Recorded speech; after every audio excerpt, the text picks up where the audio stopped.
Shalom, selamat pagi Bapak, Ibu, serta saudara yang terkasih di dalam nama Tuhan Yesus.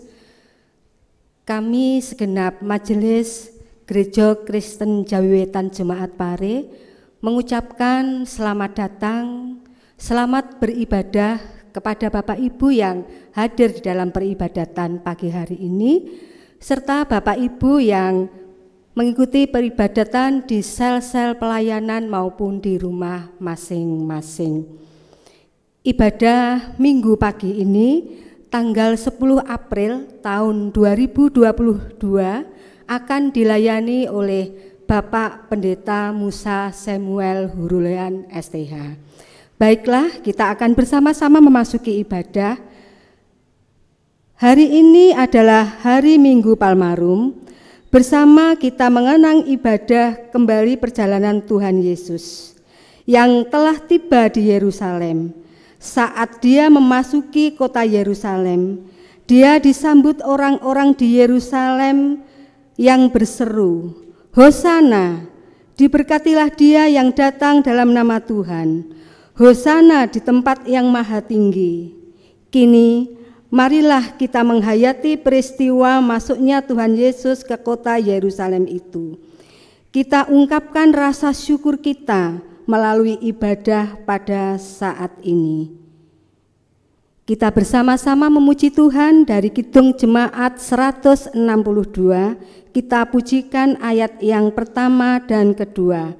Hosiana Putra Daud.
Para kekasih Tuhan, mari bersama kita memulai ibadah di saat ini. Ibadah Minggu Palmarum saat ini kita lakukan dalam nama Allah Bapa yang menciptakan langit dan bumi, yang tidak pernah meninggalkan pekerjaan tangannya, dan yang kekal kasih setianya. Kasih karunia dan damai sejahtera dari Allah Bapa dan Tuhan Yesus Kristus senantiasa menyertai saudara-saudara. Amin. Jemaat disilakan duduk. Bapak Ibu saudara-saudara kekasih, seperti disinggung di awal ibadah bahwa kita telah menjalani masa Prapaskah dan minggu ini adalah masa Prapaskah kelima. Masa di mana Tuhan Yesus memasuki kota Yerusalem, di mana di sana ada sambutan yang sangat hangat dari para murid. Mereka memakai atau mematahkan ranting-ranting pohon kecil, menebarkan di depan bersama-sama juga dengan pakaian-pakaian mereka ditebarkan menjadi jalan masuk Tuhan Yesus yang sedang mengendarai hewan dengan luar biasa. Dia mendapat sambutan dan juga tidak ketinggalan para murid melambai-lambaikan daun palem sebagai lambang kemenangan raja yang datang di kota Yerusalem. Dan oleh karena itu di kesempatan ini pun juga kita mendapat penghormatan untuk ikut merayakan masuknya Yesus di kota Yerusalem dengan tema kita adalah setialah dalam kasih hingga paripurna. Bapak Ibu Saudara kekasih, ungkapan setialah dalam kasih hingga paripurna menunjukkan betapa Tuhan Yesus dengan penuh kasih dan cinta menjalani hari-hari misi agung yang ditetapkan Allah baginya. Sekali penuh dengan penderitaan, tetapi dia melakukannya dengan penuh kasih sampai akhir hidup. Sekali lagi, Minggu Palmarum adalah memperingati Tuhan Yesus yang masuk mengendarai keledai yang muda sebagai lambang kedamaian. Mari Bapak Ibu Saudara kekasih, kita memuliakan Tuhan dengan Kidung Jemaat 161 bait yang pertama dan ketiga.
Para kekasih Tuhan, kita bersama-sama mengikuti bagian firman Tuhan yang semakin menyiapkan kita untuk kita masuk dalam pengakuan dan permohonan ampun.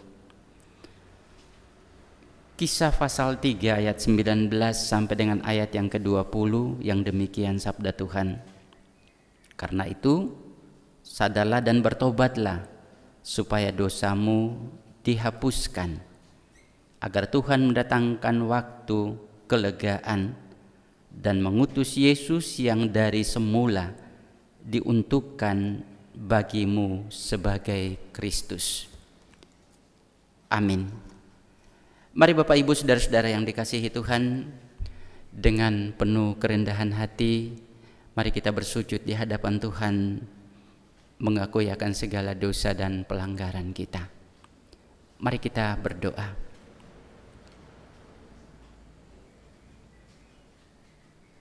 Mulia dan kuduslah Dikau, Allah Bapa dan Tuhan kami di dalam Yesus Kristus.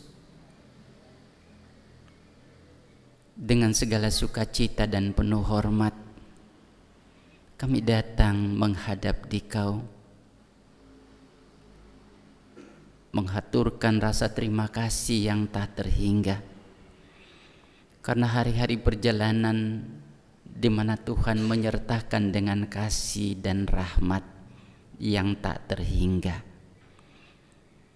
Karena malam yang penuh dengan kegelapan boleh kami lewati bersama dengan naungan cinta Tuhan, sehingga di minggu pagi yang penuh sukacita ini Tuhan memanggil kami untuk memuliakan Tuhan, membangun ibadah di minggu Prapaskah kelima, saat kami mengenang hari masuknya Tuhan Yesus di Yerusalem, sambutan yang demikian hangat oleh para pengikut-pengikutnya. Kami pun di saat ini dengan penuh sukacita kami menyambut kedatangan Kristus di hati kami dalam ruang ibadah ini. Kami menyadari bahwa kasih dan kebaikan Tuhan begitu sempurna. Namun di sisi yang lain, kami menyadari betapa lemahnya keberadaan kami. Kami penuh dengan dosa dan pelanggaran. Kami penuh dengan kejahatan dan kecemaran. Penuh dengan nista dan dosa. Kami menyadari semua itu. Kami melakukannya dalam kesadaran dan kebanggaan, sehingga mestinya kami patut binasa dan dihukum oleh Tuhan.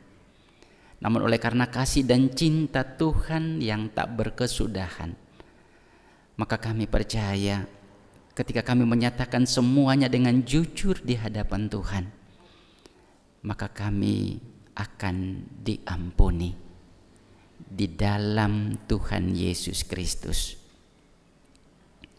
Amin.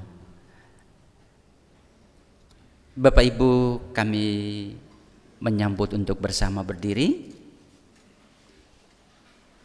Kita bersama-sama yang telah mengaku akan dosa dan pelanggaran di hadapan Tuhan, kita akan menerima berita anugerah pengampunan yang demikian.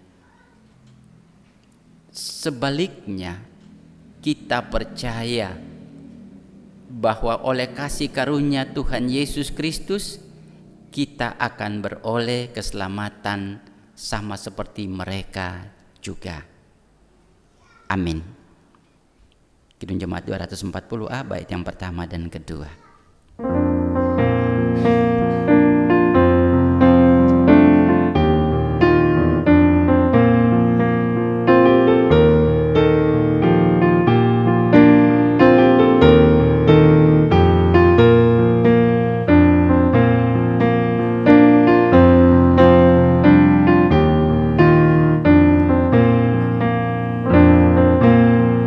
Sumber rahmat selaras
Baiklah, kita mempersiapkan hati dan hidup kita untuk menerima pelayanan sabda Tuhan.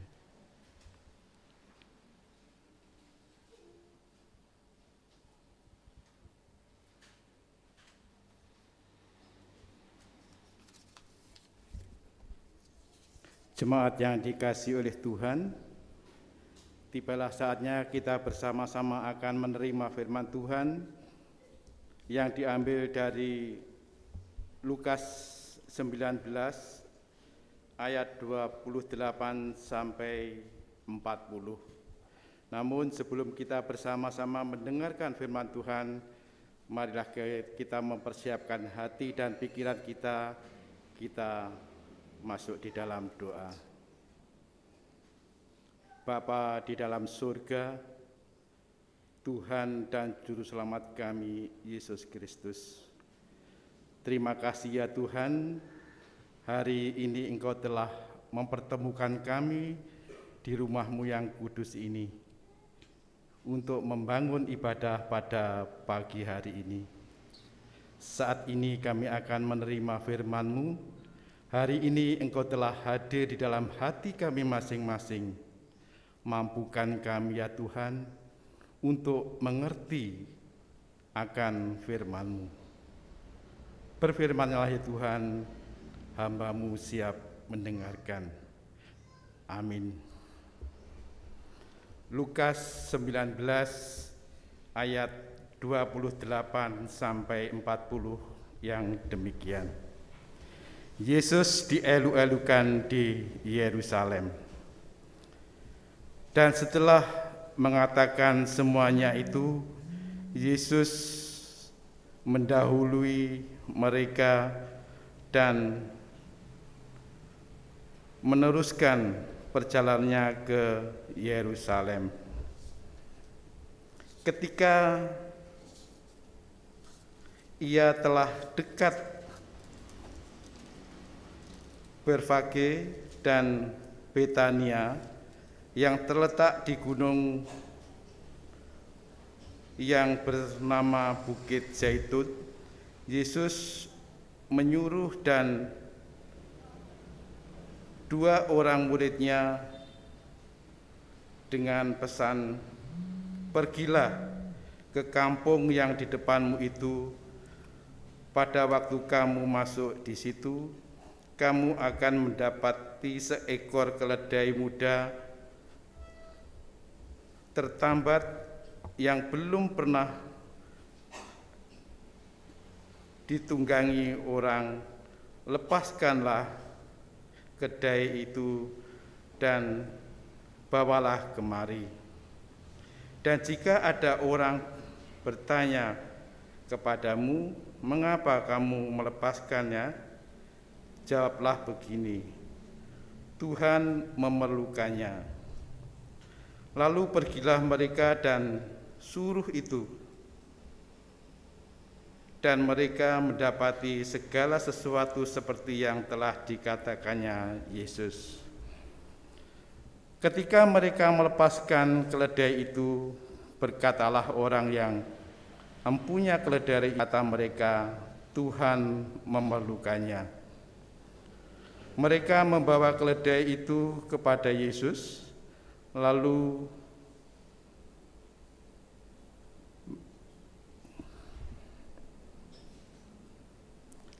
mengalasinya dengan pakaian mereka dan menolong Yesus naik ke atasnya. Dan sementara Yesus mengendarai keledai itu, mereka menghamparkan pakaiannya di jalan. Ketika ia dekat Yerusalem, di tempat jalan menurun dari Bukit Zaitun, mulailah semua murid yang mengiringi dia bergembira dan memuji Allah dengan suara nyaring, oleh karena segala mukjizat yang telah mereka lihat. Maka kata mereka, "Berkatilah dua orang datang sebagai raja dalam nama Tuhan, damai sejahtera di surga dan kemuliaan di tempat yang maha tinggi." Beberapa orang Farisi yang turut dengan orang banyak itu berkata kepada Yesus, "Guru, tegurlah murid-muridmu itu." Jawabnya, "Aku berkata kepadamu, jika mereka dengarkan firman Allah dan memeliharanya."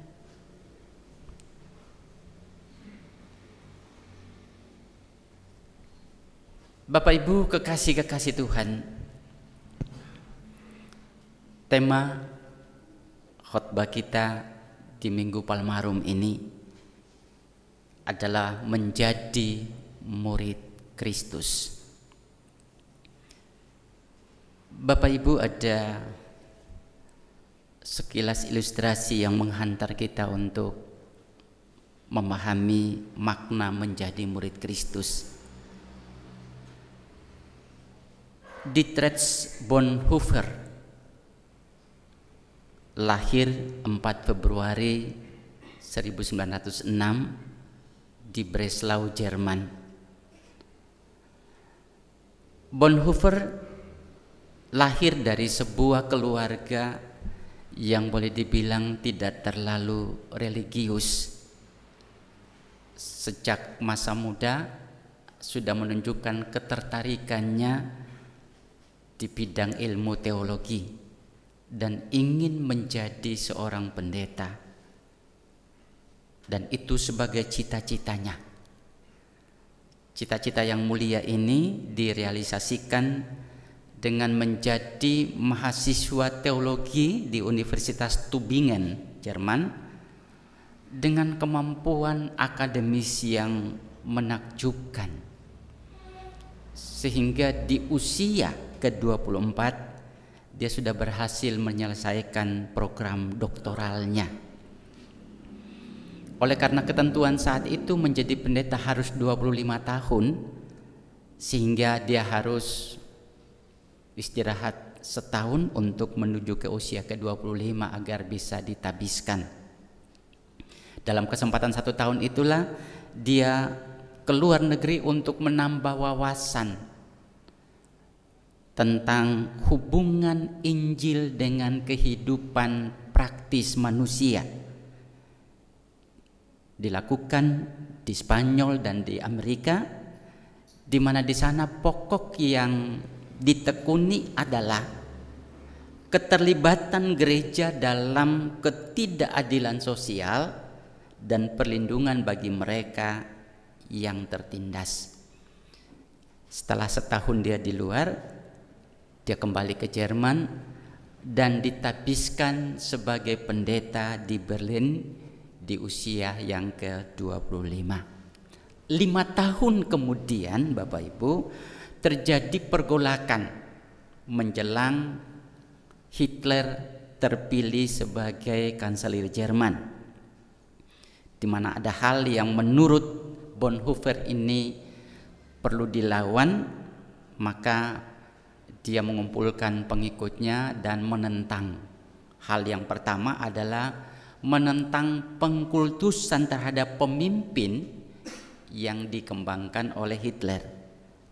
Dan juga dia menggalang, hal kedua ya, menggalang gereja-gereja Protestan untuk melawan tindakan penganiayaan terhadap orang-orang Yahudi di zaman itu.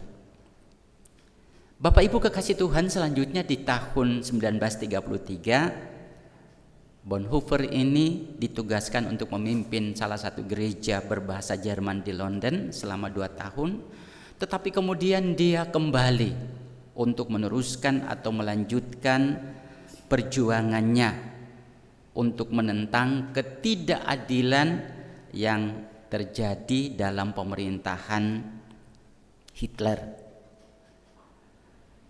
Bapak Ibu kekasih Tuhan, dia sadar betul bahwa menentang Hitler dan pemerintahannya berarti sangat berisiko bagi kehidupannya. Dia sendiri memang punya kesempatan untuk menghindar dari pergolakan yang terjadi di Jerman saat itu.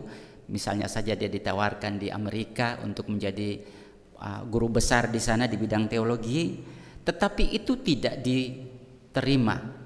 Dia lebih memilih pulang ke tanah airnya di Jerman untuk bisa melawan kesewenang-wenangan pemerintahan Hitler pada saat itu. Akhir dari hidupnya adalah dia mengalami kematian di atas tiang gantungan. Menarik Bapak Ibu bahwa saat-saat akan dieksekusi ada seseorang yang menyaksikan akhir kematiannya. Demikian dia bersaksi, saya melihat pendeta Bonhoeffer berlutut di lantai dan berdoa dengan sungguh-sungguh kepada Allah. Saya sangat tersentuh oleh caranya pria terkasih ini berdoa. Begitu saleh, begitu yakin. Dan menjelang eksekusi, dia kembali berdoa dan naik beberapa langkah menuju tiang gantungan dengan berani dan tenang.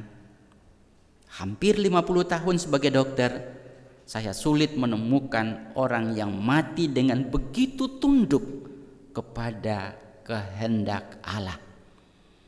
Begitulah pendeta Dietrich Bonhoeffer yang menjadikan dan menghayati dirinya sebagai murid Kristus. Bapak Ibu saudara-saudara yang dikasihi Tuhan, kisah yang baru kita dengar ini khususnya tentang pribadi pendeta Bonhoeffer adalah salah satu dari sekian murid Kristus yang setia meneladani sang guru. Sekalipun dia sadar maut dan kematian menjadi risikonya, namun itu tidak menyurutkan tekadnya untuk terus mewujudkan panggilan sebagai murid. Perikop yang baru kita baca dan dengarkan tadi menjelaskan tentang Tuhan Yesus yang dengan langkah yang tenang dan pasti menuju dan memasuki Yerusalem untuk mengalami beberapa peristiwa penderitaan sebagai puncak dari misi penyelamatan Allah atas manusia. Menarik bahwa Tuhan Yesus datang tidak secara diam-diam, tapi dia masuk dengan cara yang tak terduga. Dikisahkan bahwa Tuhan Yesus masuk ke kota Yerusalem dengan menunggang seekor keledai muda. Ketika akan masuk, para pengikutnya bersorak dengan penuh sukacita, berteriak, "Diberkatilah dia yang datang sebagai raja dalam nama Tuhan. Damai sejahtera di surga dan kemuliaan di tempat yang maha tinggi." Saudaraku, sekali lagi para murid tidak menyangka kalau pada akhirnya sang guru masuk ke kota Yerusalem dengan cara yang sangat berbeda. Namun demikian bukanlah berarti itu tindakan yang nyeleneh, artinya yang aneh. Karena Tuhan Yesus sedang menggenapi sebuah nubuat dari Nabi Zakaria. Bapak Ibu bisa melihat di pasal 9 ayat 9 dan ayat berikutnya, bahwa akan datang raja yang adil dan jaya, tentunya menunjuk kepada Yesus, yang akan melenyapkan peperangan dan memberitakan damai sejahtera bagi bangsa-bangsa. Dia mendatangkan pemulihan bagi bangsa-bangsa bukan dengan perang, bukan dengan senjata, atau bukan dengan kekerasan, tetapi dengan mengorbankan hidupnya. Itulah sebabnya Tuhan Yesus masuk ke kota Yerusalem dengan menunggang keledai muda sebagai lambang perdamaian. bukan kuda sebagai lambang kekuatan dan perang. Dia datang dengan tenang, lembah lembut, walau jalannya nanti penuh dengan derita dan sengsara. Yesus sadar akan kedatangannya di Yerusalem bagai menjemput tindakan brutal manusia terhadapnya. Namun penderitaan yang dialami tidaklah sebanding dengan kasihnya kepada manusia. Kematian mengerikan atasnya tidak bisa menggetarkan hatinya yang penuh cinta kepada manusia. Yesus menjalani karya agung itu dengan setia sampai mati. Tidak ada alasan untuk menghindar, tidak ada alasan untuk menolak. Sebab andai Yesus menolak, maka dunia pasti berakhir dengan kebinasaan. Bapak Ibu saudara-saudara yang dikasihi Tuhan, itu berarti menjadi orang Kristen belum tentu menjadi murid Kristus. Saya ulang sekali lagi, menjadi orang Kristen belum tentu menjadi murid Kristus. Memang menjadi orang Kristen itu identik dengan murid Kristus. Namun setelah menerima Yesus sebagai Tuhan dan Juru Selamat, maka di seputar perjalanan kehidupan tentu kita dihadapkan dengan berbagai-bagai persoalan kehidupan yang kadang-kadang memaksa kita untuk memilih cukup menjadi orang Kristen saja dan tidak mau menjadi murid Kristus. Mengapa? Karena tuntutan untuk menjadi murid Kristus jauh lebih berisiko dibanding sekedar menjadi pengikut Kristus atau orang Kristen. Ada dua model resiko yang selalu kita hadapi, di mana seperti apa respon kita terhadap resiko itu yang menentukan kira-kira kita ini di pihak hanya menjadi orang Kristen ataukah kita sudah menjadi milik Kristus.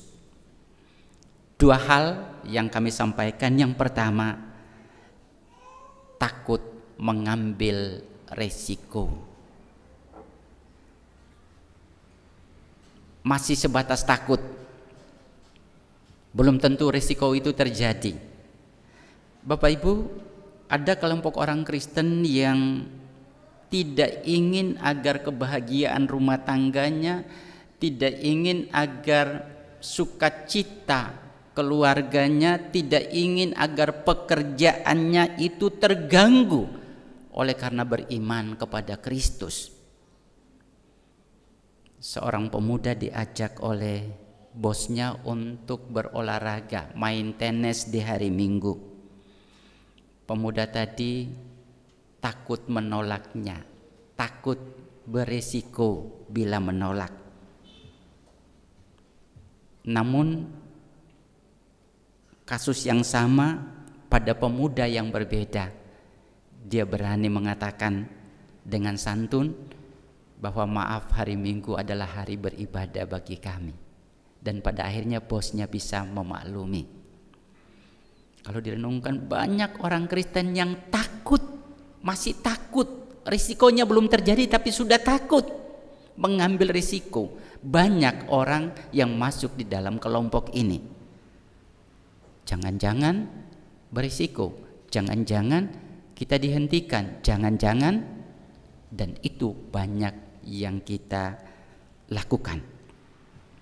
Risiko yang kedua adalah siap, atau catatan yang kedua adalah siap menerima risiko.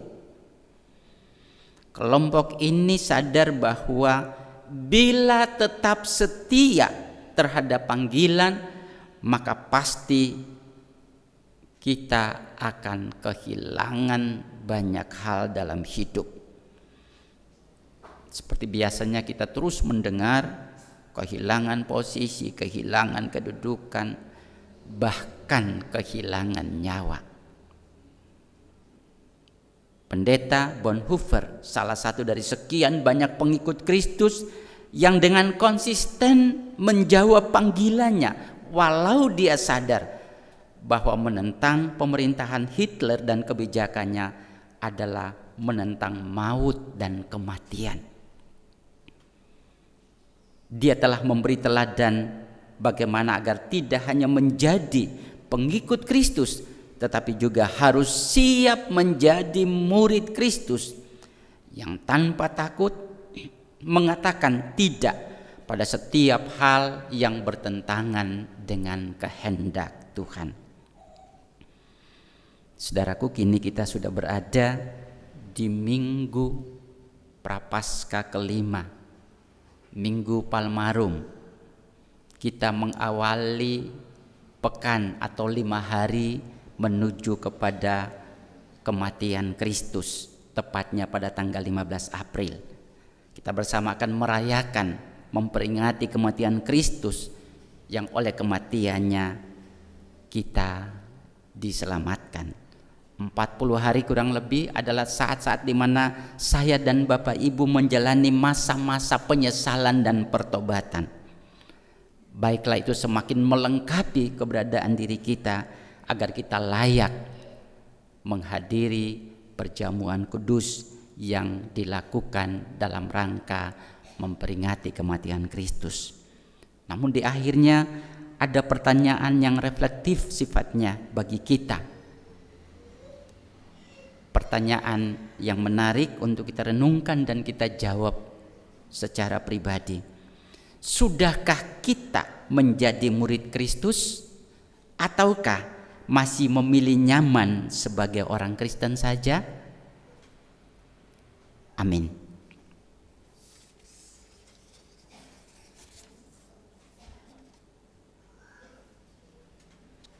Mari Bapak Ibu kekasih Tuhan, kita masuk dalam saat teduh.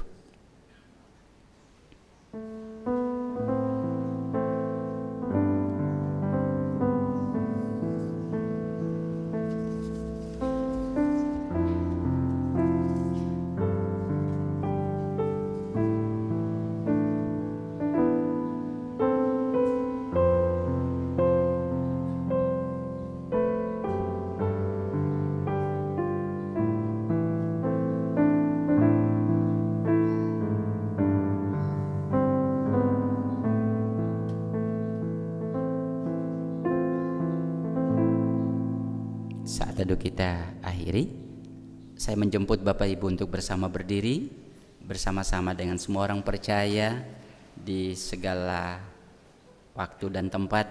Kita akan memperbaharui pengakuan iman rasuli yang demikian. Aku percaya kepada Allah Bapa yang Maha Kuasa, Khalik langit dan bumi, dan kepada Yesus Kristus, anaknya yang tunggal Tuhan kita, yang dikandung daripada Roh Kudus, lahir dari anak darah Maria, yang menderita di bawah pemerintahan Pontius Pilatus, disalibkan, mati dan dikuburkan, turun ke dalam kerajaan maut. Pada hari yang ketiga, bangkit pula dari antara orang mati, naik ke surga, duduk sebelah kanan Allah, Bapa yang Maha Kuasa, dan akan datang dari sana untuk menghakimi orang yang hidup dan mati. Aku percaya pada Roh Kudus, gereja yang kudus dan am, persekutuan orang kudus, pengampunan dosa, kebangkitan daging, dan hidup yang kekal. Amin. Jemaat silakan duduk.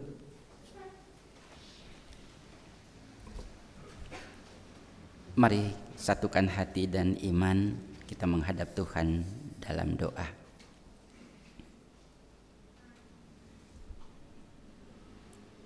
Dipermuliakanlah nama Tuhan kekal selamanya. Biarlah gegap gempita sebagai sambutan para pengikut Kristus ketika Tuhan Yesus masuk di Yerusalem kala itu, juga menjadi sukacita besar bagi kami di saat ini untuk menerima kedatangan Kristus, masuknya Kristus di dalam hati dan hidup kami. Mampukan kami Tuhan oleh kuat kuasa Roh Kudus untuk menghayati kehadiran Kristus dalam hati kami, juga menghayati dalam setiap perilaku hidup kami.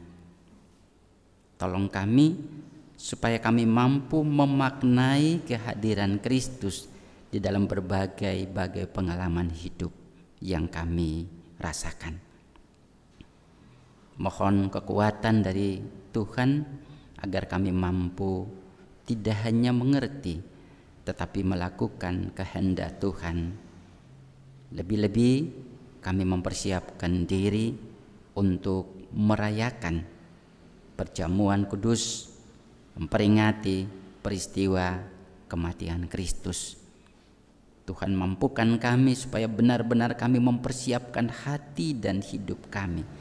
Benar-benar kami menyatakan penyesalan dan pengakuan kami, sehingga kami boleh dikuduskan oleh kuasa-Mu dan dinyatakan layak menghadiri undangan kudus pada 15 April mendatang.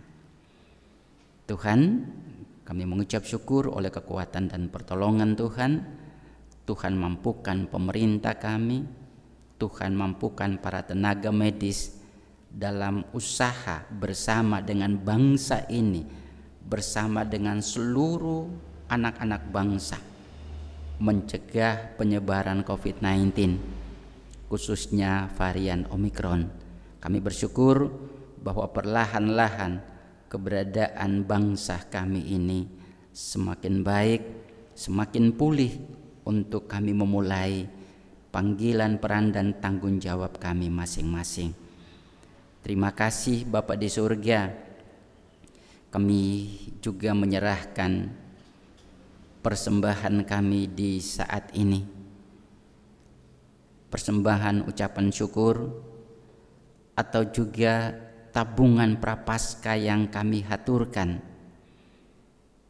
ataupun persembahan-persembahan dalam bentuk dan wujud yang lain bersama dengan hidup kami serahkan sepenuhnya berkenan Tuhan menerima bagi pekerjaan dan kemuliaan nama Tuhan. Kami juga berdoa agar Tuhan berkenan memberkati gereja kami, Jemaat Pare, Majelis Daerah Kediri Utara 2, Majelis Agung. Biarlah kami semua dirahmati dengan roh dan hikmat, supaya kami baik secara pribadi maupun secara kelembagaan bersama-sama mampu memenuhi apa yang menjadi panggilan dan peran kami. Terima kasih Bapa di surga. Biarlah Tuhan hadir dan memberkati umat Tuhan khusus di Jemaat Pare, berkati keluarga, berkati anak-anak, berkati upaya pekerjaan yang dijalani atau sedang mencari pekerjaan, juga berkati yang sakit, berkati yang ada dalam pergumulan yang berat. Kami percaya kehadiran Tuhan membawa solusi sejati dalam kehidupan keluarga-keluarga kami di jemaat ini. Demikian pula kami yang hadir di saat ini pun kami percaya siapa dan apapun kami, Tuhan hadir dan juga membawa damai sejahtera dalam kehidupan kami, sekaligus menuntun kami dengan langkah yang pasti untuk menjalani hari-hari kehidupan, untuk meraih cita-cita kami di masa yang akan datang. Kami mengucap syukur kalau Tuhan memberkati kami semua untuk berperan dalam masing peran-peran kami membangun ibadah ini untuk memuliakan nama Tuhan. Kami mohon ampun manakala ada yang tidak berkenan di hati Tuhan. Dalam Kristus Yesus Tuhan yang mengajar kami berdoa, Bapa kami di dalam pujian.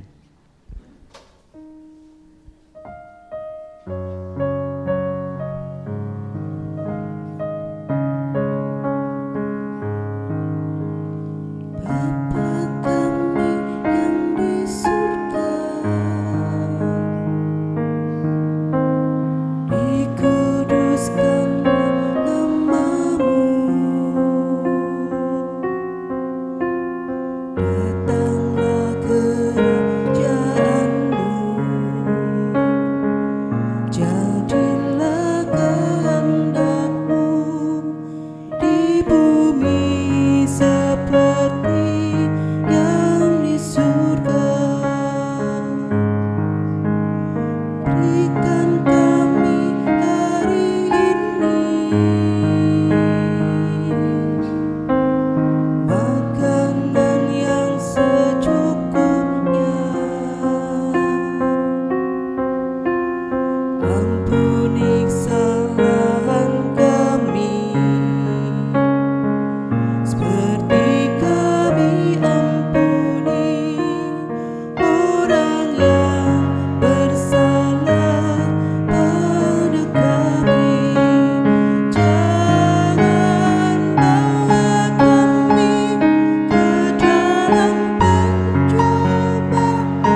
Perjalanan persembahan akan dipandu rekan anggota Majelis Jemaat.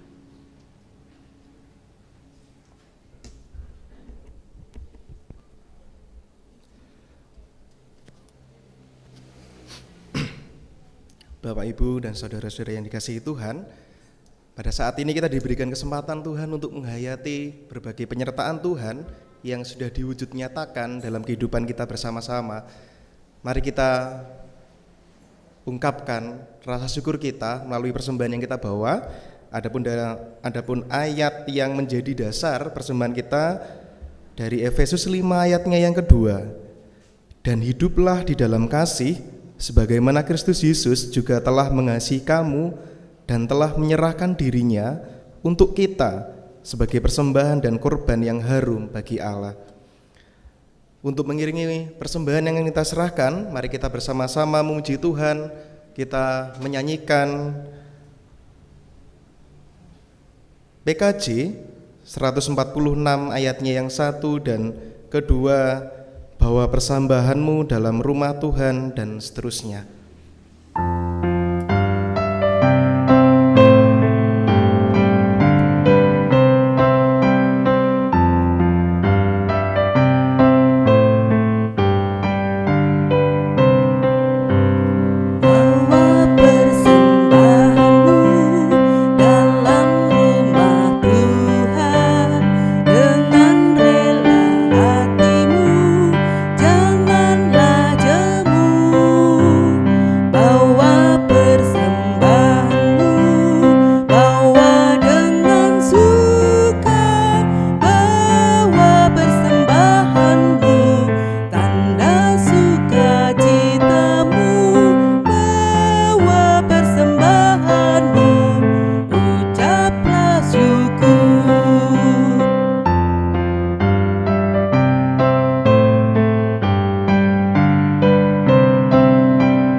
Persembahan yang sudah kita kumpulkan, mari kita berdoa. Tuhan, kami mengucap syukur untuk hari ini, bersyukur untuk hari yang baru, hidup yang baru yang sudah Tuhan berikan untuk kami.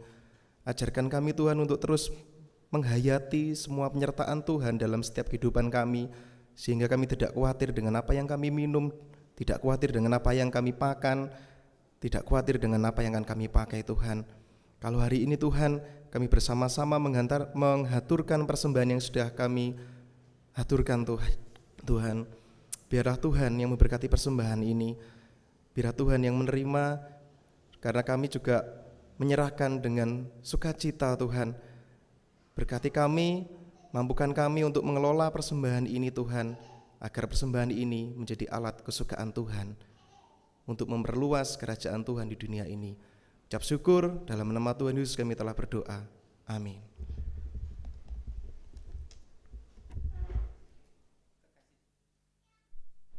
Kekasih Tuhan, saya menjemput untuk bersama berdiri. Mari kita undur dari hadapan Tuhan. Kita kembali ke dalam kehidupan kita sehari-hari dengan senantiasa mengingat firman Tuhan. Hiduplah di dalam kasih, sebagaimana Kristus Yesus juga telah mengasihi kamu dan telah menyerahkan dirinya untuk kita sebagai persembahan dan korban yang harum bagi Allah. Ya Tuhan tiap jam. Kidung Jemaat 457.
arahkan hati, pikiran, dan hidup saudara kepada Tuhan, dan terimalah berkat Tuhan melalui hamba-Nya.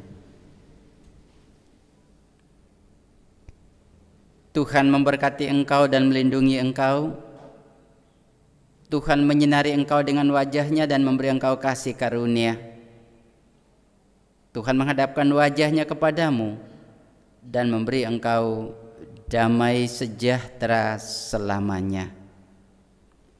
Amin.